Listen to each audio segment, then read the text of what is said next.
Eknathi Bhagavad Satsang. Om Shri Gurubhyo Namaha, Om Shri Ganeshaya Namaha, Om Shri Saraswatai Namaha, Om Shri Guru Dattatreya Namaha, Om Shri Mahalakshmi Namaha. Gurur Brahma, Gurur Vishnu, Gurur Devo Maheshwaraha, Gurur Sakshat Parabrahma, Tasmai Shri Guruve Namaha. So we are doing the Eknathi Bhagavad. We'll be continuing from chapter 2, verse 40 onwards. Thus, being in love with a name which is so dear to him, the devotee recites the song of fame of God. And becoming soft of heart, loudly laughs, cries, sobs, sings, dances like a madman, and behaves in abnormal manner out of the social customs. If a person likes these things while in his waking state, and his love for God extends into his dream state also, then he should be taken as confirmed devotee.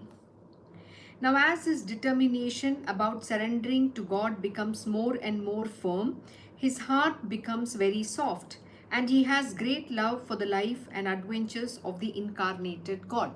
So this is very beautiful. So what is Eknath Maharaj saying here? He's simply saying, so what is in the last verse, we learned that it is through devotion. And in devotion, what all happens? How do you need to have faith? How much of love and devotion you need to have? This is what we understood. So in continuation to that, so what is the last thing we stopped at? We stopped remembering Hari in our heart increases our devotion and love. And the devotee is not affected by the notion that he is the physical body. So now, sage Kavi is telling King Janaka that, O king, I will tell you about that state also. Now he's explaining further on that state. And with that context, what is he saying? He's saying a devotee's waking state is also extends the love for God, what he has in his waking state, is also now extended in his dream state. Which means what? He's only dreaming about the divine Lord in his dream also. He's not dreaming anything else. He doesn't think about his material worldly stuff.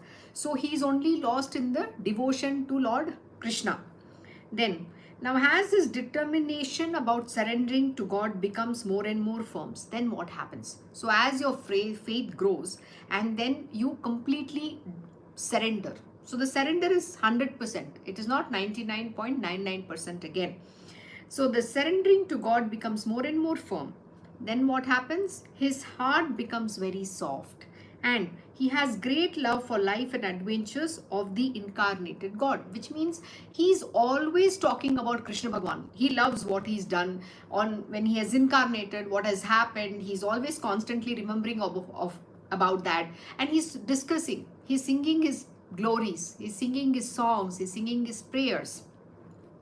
Then, by constantly loving the Lord Sri Krishna, who is the most beloved Atman, the devotee feels extremely glad in singing to the victory of God's adventures, and God himself becomes manifest in his heart, and even around the devotee, God's presence is felt. How beautiful. So what is Eknath Maharaj saying here? See, understand. So when you are so devoted by constantly, means at all times you are only loving Lord Sri Krishna, who's the most beloved Atman. He's the only one who's very beloved to the devotee and vice versa. The devotee feels extremely glad in singing to the victory of God's adventures. So that's exactly what I was saying. So you have to sing the glories of the Lord. You have to sing his pastimes, his praises. You have to talk about his stories, everything. So all his adventures he's singing. And God himself becomes manifest in his heart. So who is residing in the devotee's heart? It is the Lord Krishna Bhagwan himself is residing. And even around the devotee, such a devotee, the God's presence is always felt. You can feel the presence of God around such devotee. In that devotion, Krishna Bhagwan is always around them because he's very much manifested in his heart. This is a very important thing. See, you can't experience or feel God around everybody. It is only among the highest of the devotee can you experience this.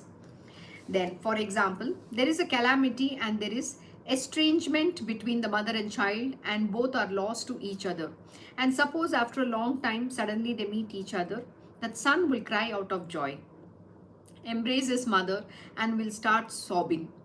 Similarly, in the street of devotion, Similarly, in the street of devotion, when the Jiva and Shiva meet, and when there is realization of the unity, there is uncontrollable crying. This is very, very important. I don't know how, if you have ever come across such devotees. So you will find them, they are always in devotion. Just they speak about God, they'll start crying. Such is their love. Now here is given just an example. When a mother and child, they are long lost, and suddenly they are meeting each other after a long time. And when they are meeting, the first thing they will do is they'll hug and cry. They just cry their heart out. Such is the love. So he's saying similarly, in the street of devotion, when the Jiva and the Shiva meet, means what? You believe you're the body. When you realize that you are not the body, when you are united, you become oneness with the Divine Lord. That this Jiva becomes one with Shiva, or the Jiva meets the Shiva or the Lord. What happens? When there is realization of unity. So when you understand, when you realize this, and there is this unity, there is uncontrollable crying. You're going to cry, and there is no rhyme or reason why you're crying. Such is the devotion, and such is the unity of oneness. The Paramatman is embraced, and there is extreme ecstasy, and the person cries profusely, and there are goose pimples all over the body because of love. Have you experienced? See, some of these things you need to understand what happens to the body. The body goes through the various experiences. So when you are in that love, your speech, you're stammering. The words are not coming out of your mouth, and you can't speak properly. The second thing that happens is you will feel the goosebumps all over your body, and the hair is standing, you just feel horripilations. Then you're going to cry profusely, not knowing why you're crying. Your heart is heavy. You can't actually describe what is happening to you. Such is the state. Such is the devotion that happens, that comes about, and such is the devotee. What they experience is what he is describing here. Then, because suddenly he laughs at himself and says, "Oh, I am within myself." To say that I was lost and I have met in my own madness, so saying, he laughs and laughs. And sometimes they just laugh, not knowing why they are laughing, why they are crying. Like he used a word, they're just mad. So people think that they are mad. They just laugh, they cry, the horripilation happens, they're talking sometimes to themselves, they're seeing things, there are a lot of things that happen. These are the various experiences. I'm talking about the highest of the devotees. And it doesn't happen in the normal being's case. So here the devotee is always in the oneness of the Divine Lord. He just cannot think about anything except the Divine Lord alone. Then okay, we did this. I am everywhere continuously, without break. I am without beginning, because there is no duality. I am as I am undisturbed. Unborn, not dead. I was thinking that I am born, etc. But that was my madness. So saying, he nods and sways and begins to laugh at himself. So what is he saying? He's saying that I was lost and I have met in my own madness. Means he says, I have met my own self. Now the self is who? The Divine Lord. And then he's saying, I am everywhere continuously without break. I am without beginning, because there is no duality. So what you understand is when the Atman realizes that it is not separate from the Paramatman, it is one. So basically the Jiva meets with the Shiva. So when you are united with the Paramatman, then this is what happens. What is he saying? I am everywhere continuously without break. I am without beginning, because there is no duality. So there is no difference between me and the Divine Lord. We are one. We are together at all times. I am as I am undisturbed, unborn nor dead. So what has he given up? That he understands that he is not the body. So he realizes that he is eternal, because he is the Paramatman. So Atma doesn't have birth nor death. So it is always there. It is eternal. Then I was thinking that I am born, etc. But that was my madness. So he believes whatever I was thinking that I am born is only my foolishness. It's stupidity. Because I believe this, I am this body, which is false. So saying, he nods and sways and begins to laugh at himself. It is like a man who runs away fearing that a rope is a snake, and even falls while running. But when he recognizes the rope, he begins to laugh. What does that mean? So we believe the rope to be snake and we are afraid. But when you understand the truth, you laugh at it. Which means what? Everything that you see is unreal. So what is he saying? That your belief that this world is real itself is unreal. And that is what makes you become fearful. So when you understand the truth, when you realize that this world is unreal, everything is Maya, then you laugh at it. Then you become fearless. Similarly, when this life in the world is totally unreal, and to think that I am the body is wrong, I felt attachment and pride, which was all a foolishness. He realizes this and he laughs. Means what? So exactly we just discussed. When this life in the world itself is totally unreal, whatever you're claiming, that I am this body, I have a family, I'm working. Constantly, we are always revolving around the people, places and things. I keep saying this endlessly because that's all that is there in our world. And to think that I am the body is wrong first. First, stop thinking that you are the body. Give up this ownership to the body. The more you get attached, the more the trouble you are in. I felt attachment and pride, which was all a foolishness. So attachment, that's the biggest drawback. And that's one of the obstacles for you to develop this devotion. And number 2, what is he saying? Pride. See, the pride comes very strong in an individual. Oh, I am so and so. I am born in this place. I come from this place. We have this very weird way of talking. We always associate that, oh, I am from a particular place. See, the pride that you carry about anything, it's people, places and things. Any pride that you have, then there is a problem. That attachment or that pride is not going to let you evolve. Your devotion is not going to grow. On the contrary, you're going to fall off. See, in entire Shripad Sri Vallabh scripture, Lord Dattatreya kept saying something very beautiful. He kept repeating about this word pride. And even in chapter, I think 9, 10, 11 in this scripture, we are going to understand how pride is detrimental to the growth in spirituality. Devotion doesn't come. Understand one thing, it's extremely dangerous to have pride. Pride about anything. Pride, you believe, oh, I am in spiritual. The pride, if you carry even that's also very dangerous. So be very careful about this attachment and pride. Then, great is the advice given by my Guru. It has become a liberating factor. Now, though I am in the body, I am free of it.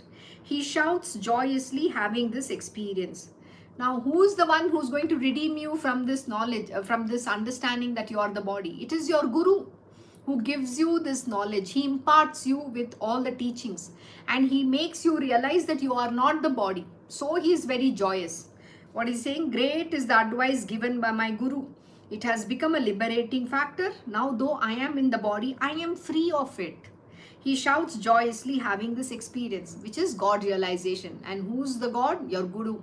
Your Guru is the doorway to God. Your Guru is that Paramatma, Parabrahman, who has incarnated to impart this knowledge. He says to himself, blessed is the devotion to God, which has turned all the 4 types of liberation as worthless. It is now certain that I am the Paramatman. With these utterings at the top of his voice, he fills all the 3 worlds.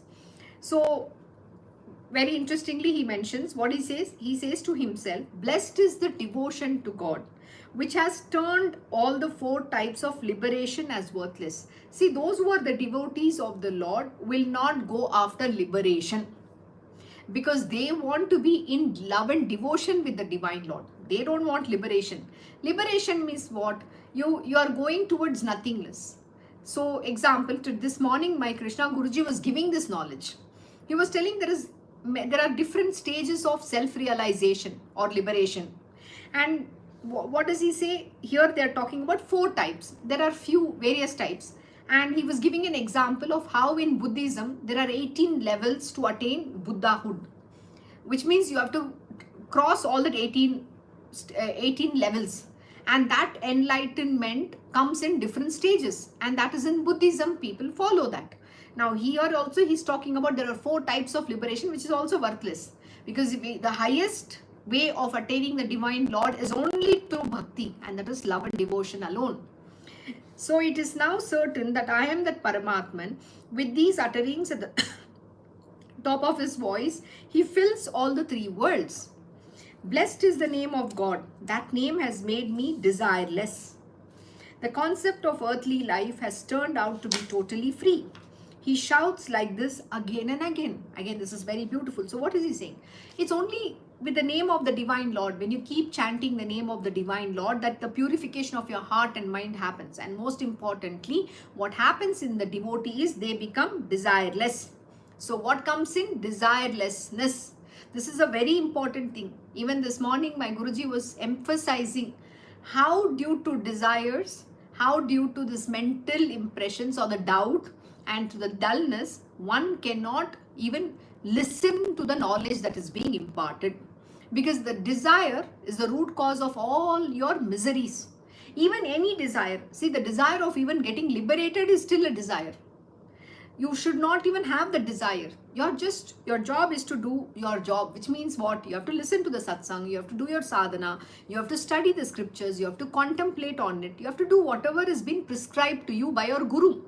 And when you do this without even bothering, what is going to happen? Because the deliverance is not in your hands.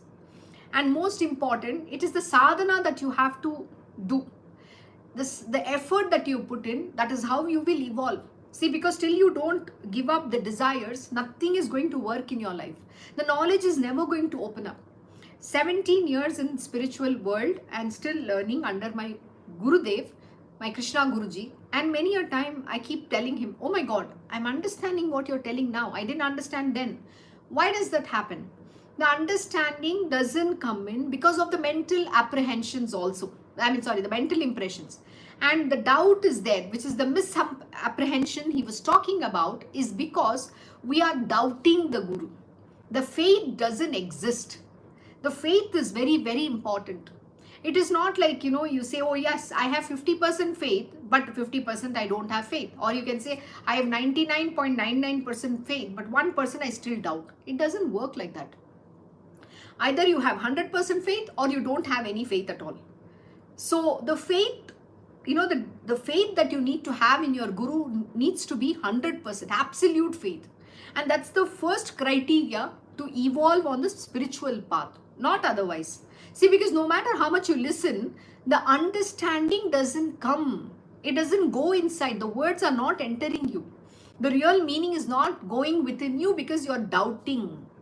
You have all other things happening. So what happens tomorrow? What is going to happen? Why are you bothered about the tomorrow? Nothing is in your hand. And we're all so worried what is going to happen.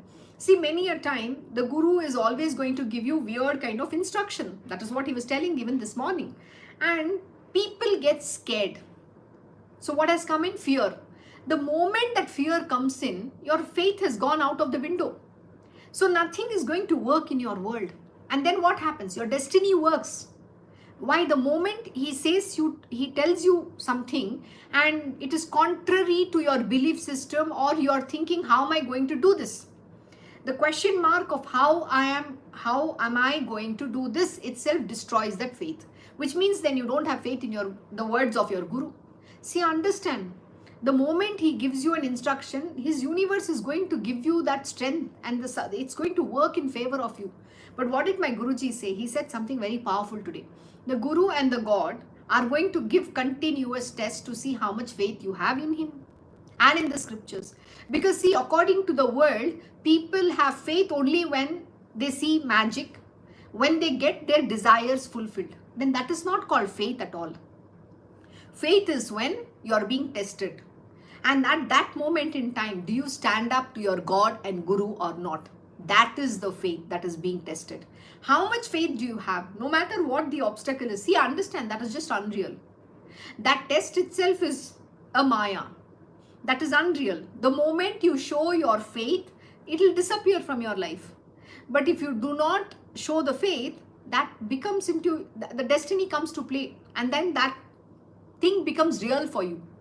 And the test that comes in, it is not like he's creating something out. It is based on your vasanas, your tendencies, and that which you fear the most.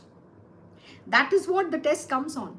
So whatever the objects you are associated with, everything is connected to that. So this is something you need to understand, and you have to work towards having this faith. It's not overnight thing that by magic anything can happen. No, magic is within you. You have to do the magic, and the God is within you. That's what the Guru and God are teaching. The Guru is the doorway to God, and the Guru is the Parabrahman himself.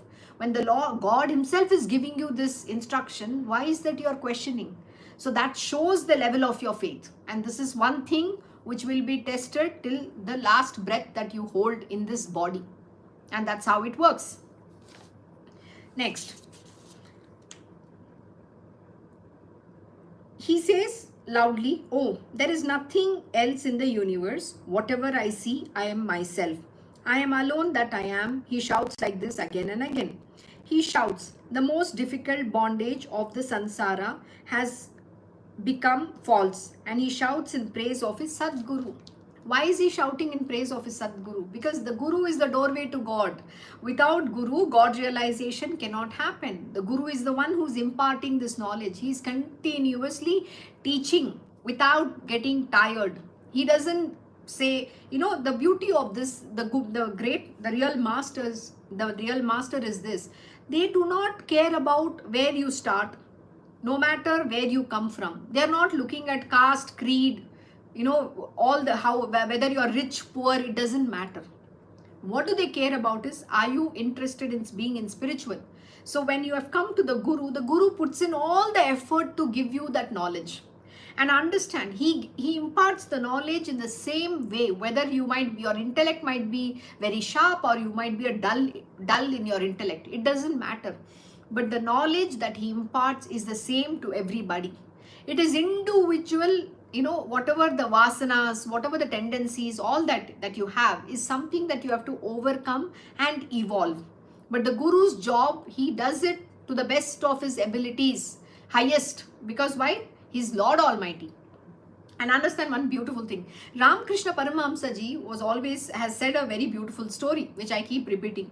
He says the mother knows what every child likes. So the mother might have 5 children, and to each of her child, she feeds different things of the same. Say, for example, if the mother buys a fish, some child might like fish biryani, some child might like a fish fry, and someone might like a fish curry. So what does she do?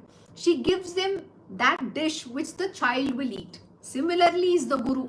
He knows what is good for you, and he gives you that. And he knows how to train you or take you ahead. And it is your effort that matters. And he is going to see how much of sadhana you are doing. Are you, working towards evolving or not? It is self-effort at the end of the day, understand. The Guru can take the horse to the water and tell the horse, please drink from this river. But if the horse is not going to drink, the Guru can't do anything. Similarly, he can instruct you. He can tell you what you have to do. But the doership lies with you alone. Do not forget this. And the level of your development rests with you, because if you do not do your sadhana, if you do not follow the instructions of your Guru, then how can you evolve? So that is why he's saying, he's praising the Sadguru. Why? Because it's the Guru who can give you that God realization or the devotion. Oh, listen, this worldly life is a mirage. It is totally false. There is no birth and death. Time and death have been wiped out. He shouts like this. So what is this whole world? It is unreal. The more you believe in this unreal world, the more real it becomes. And that is why you all suffer. The misery and sufferings is because of your belief that this world is real. I am the body. Everything that is happening around me, with me, is real. So the day you give up this attachment to the body and understand nothing in this world is real and it is all a maya, then that delusion will break. So he gives slogans like these again and again. Calls imaginary people to see the greatness of the Atman, sings in the happiest mood and moves in that ecstasy. So what is he saying? He's telling that he calls the imaginary people to see the greatness of Atman. Means what? He's telling, look at the truth. Why are you looking at this falsehood in the world? Why are you looking at the world and believing that it is real? That is false. Look at the Atman and see the greatness of the Atman. and he sings in the happiest mood and moves in that ecstasy. It's always in that state of ecstasy, in love and devotion.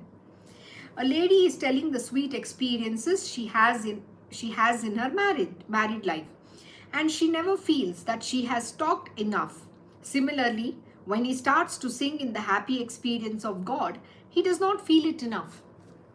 See, understand something. The highest of the devotees, they always love to talk about God and their guru. Okay? The only subject they will discuss is this. So he is giving an inference with a married lady who says, she's telling her sweet experiences in her life, and she never feels that she has talked enough. Means what? They love to continue to say how happily married they are. Do you think that even exists in today's day and age?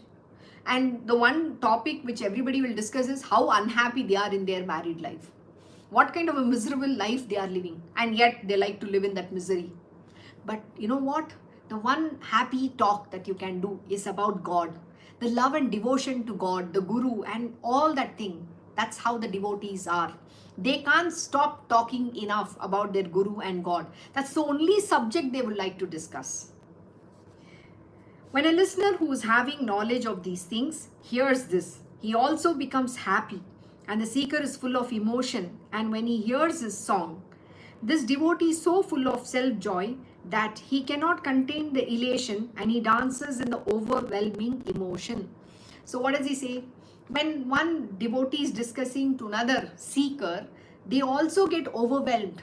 They want to be in, always listening to these beautiful things. They also want to sing and dance and, live in that ecstasy. But you go and talk the same thing to somebody who's a non-believer or who doesn't like this, they will not even understand. On the contrary, they will say all bad things about it. So here is saying, when a listener who is having the knowledge of these things hears this, he also becomes happy, and the seeker is full of emotion. And when he hears his song, what happens to him? This devotee is so full of self-joy, and that he cannot contain the elation. He dances in the overwhelming emotion. The emotion has to be there. You will not even realize how much in love you are. I gave you the beautiful story of the gopis and Krishna Bhagwan. Their leelas are so beautiful. You know why? They are describing what it is to love Krishna Bhagwan, and yet they cannot love him enough. You cannot ever have enough of Krishna Bhagwan. That love is Athanga Sagar. It is the limitless ocean. The more you love, the more deeper you keep going. And it's limitless, which means you can't even reach that destination. That's the kind of love. Loving Krishna Bhagwan is so beautiful. And you can keep continuing to describe, yet you can't describe it. Then, he has no sense of duality, no awkward feeling about public opinion, and in the natural gladness, without any sense of pride in himself, he sings and dances. Again, we are coming back to one of the important lessons. So what is that? He has no sense of duality. Means I am this body and my God is separate. That duality doesn't exist. No awkward feeling about public opinion. This is very important. Again, I gave you the examples of how gopis will run to Krishna Bhagwan. They are not bothered that their children is doing something. They are feeding their children. They have to cook for their husband, wife, nothing. Their family. They will just drop dead everything right there and run to Krishna Bhagwan. They just want to meet him. They want to be around him. They want to dance. They want to sing. They want to listen to the flute. That is all they cared about. Everything else takes a back seat. And most important, what is it saying? They did not care about the public opinion. Whether they did not feel awkward in doing that. See, when you are in love with the divine Lord, you cannot have this sense of I-ness. You're trying to hide that feeling. You should never do that. Because you're not doing a crime. On the contrary, you are on a beautiful path, which is what everybody has to do. And the feeling awkward of the public opinion is wrong. And in the natural gladness, without any sense of pride, and there is no pride too, that, oh, I am the greatest devotee of the Lord. That is pride. You can't even say that. In himself, he sings and dances. A man who purchases wine and drinks it also dances being out of himself. Then how can a man who has taken the juice of the joy in Brahman be within himself? It's just giving a comparison of somebody who's a drunkard. He also can experience, being intoxicated. But here we are talking the intoxication of the divine Lord, of being in love. It's not the intoxication of somebody who's a drunk a wine and he's feeling that intoxication. So being under the influence of the joy in Brahman, he dances like a madman. People actually call him insane. But even scholars cannot recognize the secret of self-realization. How beautiful. This is very important. So what is he saying here? So being under the influence of joy in Brahman, that is when you're in the Paramatman, in that state of ecstasy, he dances like a madman. People will look at him and say, what kind of a mad person is this? And people actually call him insane. They call him insane. They tell him he's totally lost. Actually, the worldly people are lost. It's not the devotees who are lost. But even scholars, understand this, even scholars cannot recognize the secret of self-realization. That is the truth. Nobody can describe it. See, like my Guruji said, what did he say? The self only can reveal itself. The self only can describe, but it's only trying to explain to you how it is, what it is. But yet nobody can understand the secret of this self-realization. You have to experience it. Till you don't experience it, you can't understand it. O king, this man does not see any other social manners except the God himself and his relationship with the God. Please listen to the description of his state of mind. So what is he saying? This is very beautiful. He's saying, O king, this man does not see any other social manners. They do not care about how you have to behave in the world, what you need to do. We talk about all the fake things in the world, right? Oh, we have to live like this, we have to do like this. They don't care about any of the social manners except the God himself and his relationship with the God. He cares only about the God and his relationship with the God. He doesn't care about what other people talk, other people say, how other people perceive them. They don't care about it. Why? Because they have realized that the duality doesn't exist. And number two, most important thing, they have given up people, places and things. None of this Maya exists in their world. So please listen to the description of his state of mind. So in the next satsang, we will understand what is the state of mind of such a devotee. So with that, we'll stop here. We have come to the end of verse 40 and subverse 580. Thank you for joining Sri Ekanath Bhagavat Satsang. Have a good day and good evening to you all. God bless.